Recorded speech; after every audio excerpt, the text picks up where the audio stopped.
One Question is designed to give subscribers valuable insights on how executive leaders in college athletics think about key issues on their respective campuses, in their departments, or within their leagues and conferences.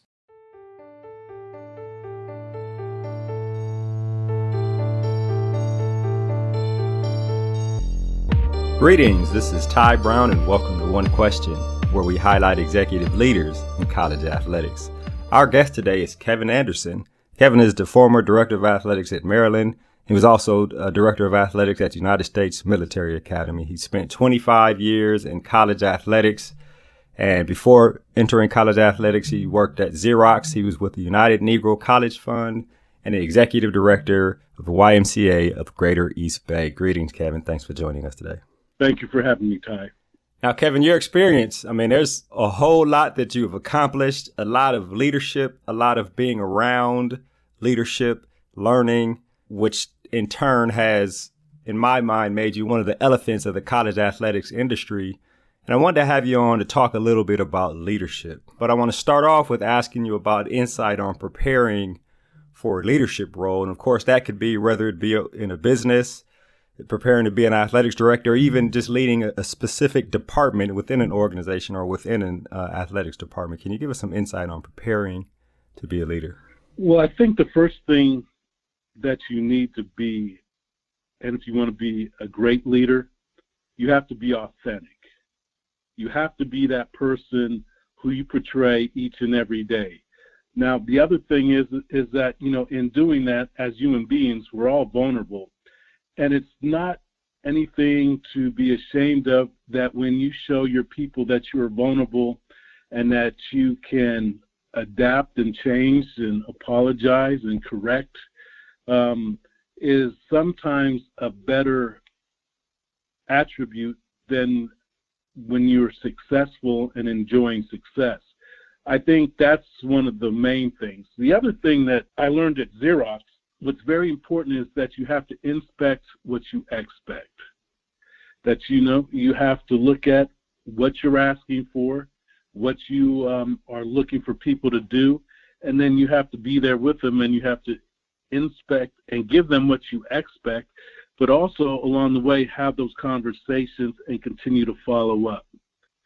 And then, one of the last things is that I believe, and I learned this from a general that I worked with at West Point, and he was one of the first people who led a charge in Afghanistan, that he said, Kevin, it's very important to walk amongst the troops. You have a lot of people that will report to you, and they're all vying to improve themselves. And sometimes we have a habit of not sharing everything. But what this general told me is that if you walk amongst the troops, they will really tell you and share with you what's really going on, so you have that valuable insight, and that if you do that, the majority of the time you will never be blindsided. Right. And it seems like that aspect of it, you mentioned inspect what you expect, but walking amongst the troops would also give you a pulse on how they feel about you, it would seem.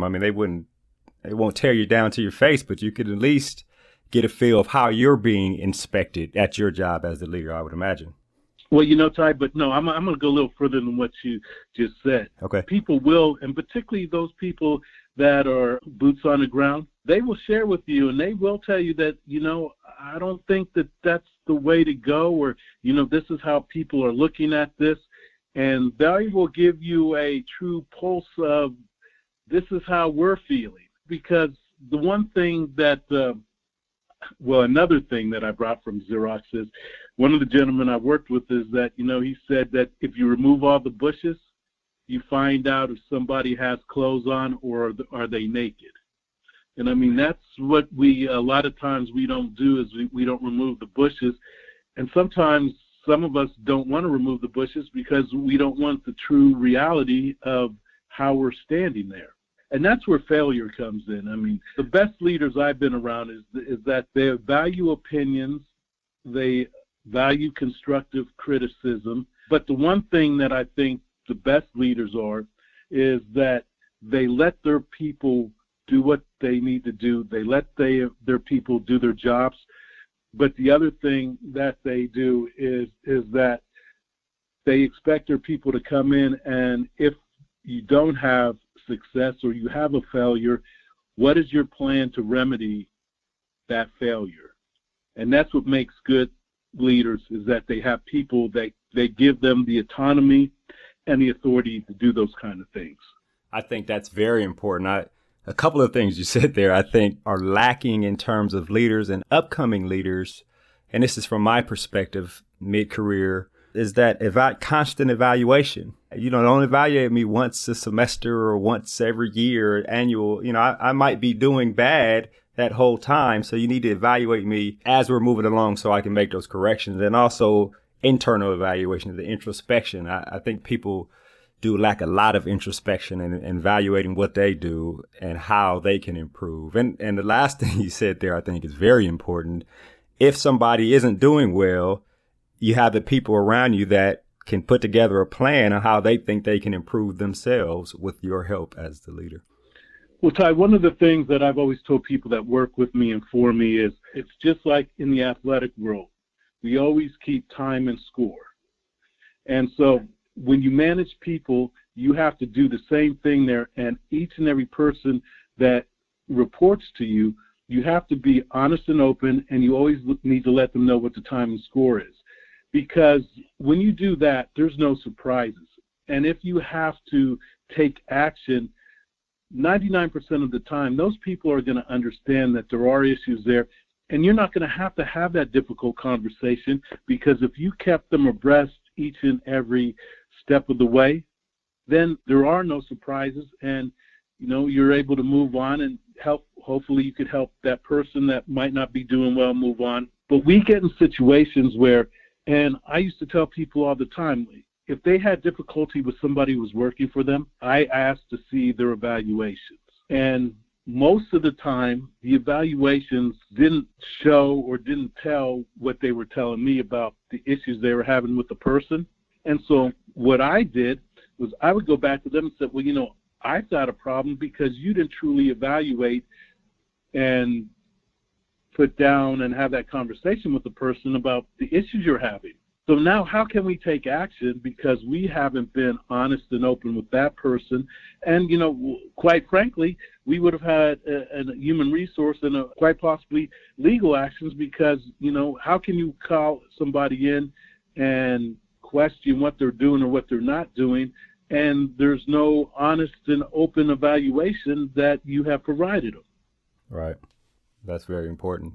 Is there, in terms of leadership evaluation, have you ever set up maybe a process of allowing the people that work for you come in and tell you, hey, you ask them, how can I improve? Or I imagine, based on what you said earlier, that was always an ongoing process with you and those you led. Well, two things is that, yes, we always talked about how can we get better. And the other thing is, how can I better serve you?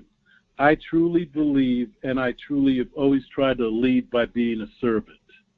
And that I think most of my success has been because I have served those people that have worked for me, and we have been able to share success equally. And that's been a very treasured thing for me. The other thing is, and I love Simon Sinek, and I believe one of his best books is not even Start with Why, but it's Leaders Eat Last. And, I think that's true in everything that we do, is that we put the organization or whatever we're working with, if we put that first, it goes a long way, and those who are working with you will value your leadership and who you are and do whatever we need to do to have success. And I guess that ties into basically everything we've been talking about, ties into where I want to go with the conversation, is about developing a successful culture. Thinking about your time at the military academy, now there's an institution where the culture of the academy is very successful. I mean, historically, like the ceremony with the rings, everything is about developing young people to go out and serve the country at the highest level. And then you have athletics, where athletics wasn't necessarily, or specifically football, wasn't necessarily as successful as it wanted to be until relatively recent, which I think that is a culmination of a number of things that have been laid in place over the last decade and a half, probably. When somebody takes a leadership position, how do you go about establishing a successful culture where if it's a place where the culture is already successful, how do you continue it? Or what if the culture hasn't been successful, or just anything along that spectrum of establishing culture? I imagine some of the things you've already said already, Kevin. Well, a couple things that I've learned. One is that I see where people fail. They go into a climate and they go into a situation and they make a lot of assumptions. When I worked at Oregon State, President Ray came in after I did. And the first thing he said is that I'm going to be a freshman for the first 90 to 120 days. And I'm going to take everything in. I'm going to learn the culture. I'm going to understand the people. I'm going to ask questions, but I'm going to listen to what they say, what they see, and what they feel. And I think that, many of us go in and we talk about a plan. And I'll tell you, there was an interview that I had, and I got some feedback because I wasn't successful and I didn't get the job.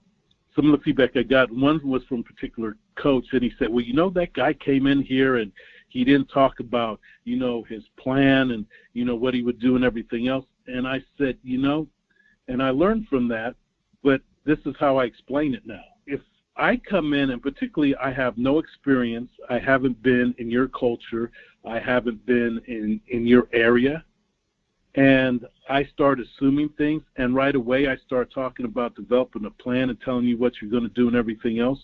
I mean, what do I know? I haven't worked with you folks. I don't know you. I don't know your culture and everything else. I think that you have to spend time and you have to learn these things.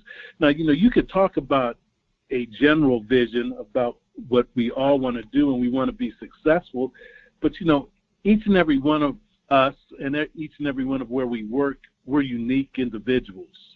And to understand that uniqueness and to be able to capture it and then have success and get people to have buy-in.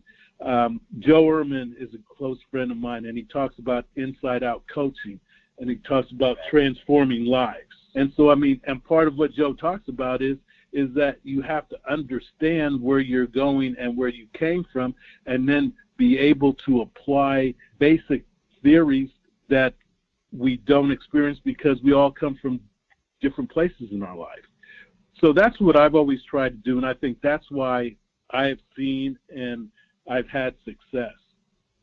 The other thing I'll share with you is that I became the leader in one organization, and the former leader had left me a binder, and the binder was divided in two sections: the people that he felt were good people and the people that he felt was bad people.